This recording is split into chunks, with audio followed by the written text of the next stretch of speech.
This book is an excellent book I'm currently working through from Father Gabriel Bunge. He was a Cistercian hermit, order of the Society of Benedict, but he is now an Orthodox hermit monk in the Swiss Alps.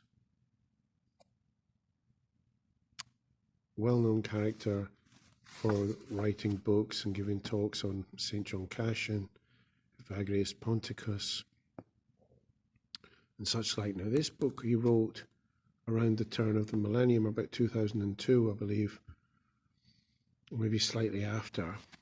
And it's a brilliant book about when to pray, how to pray, use of the body in prayer, so kneeling, prostrations, what he calls prayer gestures, facing the east, etc., all from a patristic angle, using the church fathers. No wonder the man ended up Orthodox.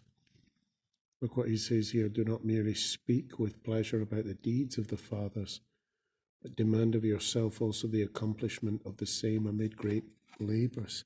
He really loves the writings of Evagrius Ponticus. He quotes them extensively, along with some good quotes from the likes of Origen and the church fathers in general, east and west. He starts the book by saying, look, Lord, teach us to pray. And what he's basically saying is, look, show me how you pray and I'll show you what you believe. Which is a real killer phrase, isn't it? Show me how you pray and I'll show you actually what you believe. Is God Almighty? Then you'll pray in any fashion and address God like a mate. Is God Almighty? Then you'll pray a certain way. Is God perhaps both a loving Father and Almighty? And again, you'll pray in a certain way. He speaks of, is God personal or impersonal?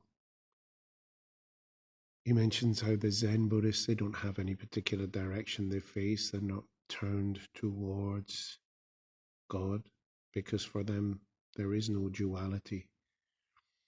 So there's no face. There's no turning of the face towards God. It's interesting. He speaks of tradition and says basically that we see an erosion in our days of the Christian faith partly because of a move away from tradition.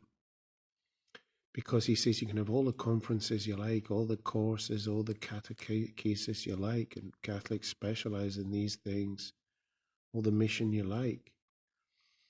But if what people are doing is now inauthentic to its essence, no wonder people are not sticking with it. If people are worshipping in a certain way that is not in congruence with the early church and with the church that Jesus established, the apostolic fathers passed on, paradosis. He talks about that quite a lot, the meaning of tradition and how it ensures vitality and ensures continuity and authenticity.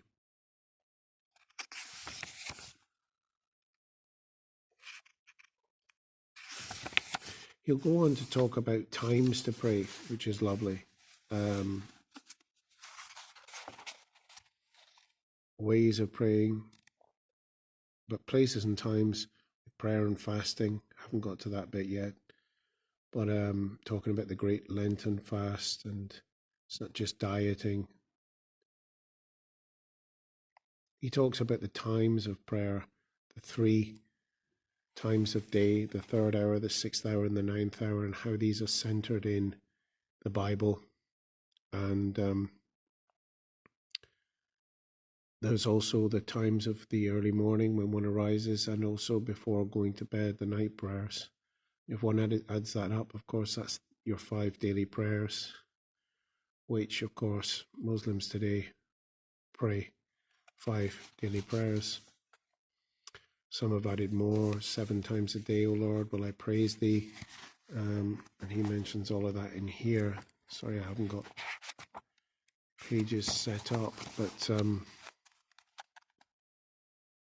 here, for example, he talks about the Metanias, the Prostrations, and their historical basis with the Church Fathers. And of course, this is quintessentially Orthodox today.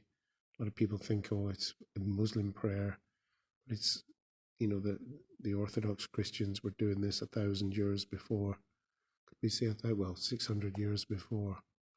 And the Jews in the desert were praying this way as well, prostrating with the whole being. He talks about kneeling and standing prayers again, quintessentially Orthodox. Taking up one's cross, self-abnegation. And you just tell that this is a man absolutely steeped in the world of prayer. A lot of common sense in here. With Revel, and he was still Catholic when he wrote it, although he's now a well-known Orthodox writer, hermit. So it's not just an academic subject for Gabriel Bunge. He's been a hermit since Cistercian hermit since 1980, and is going strong. Hope that's useful.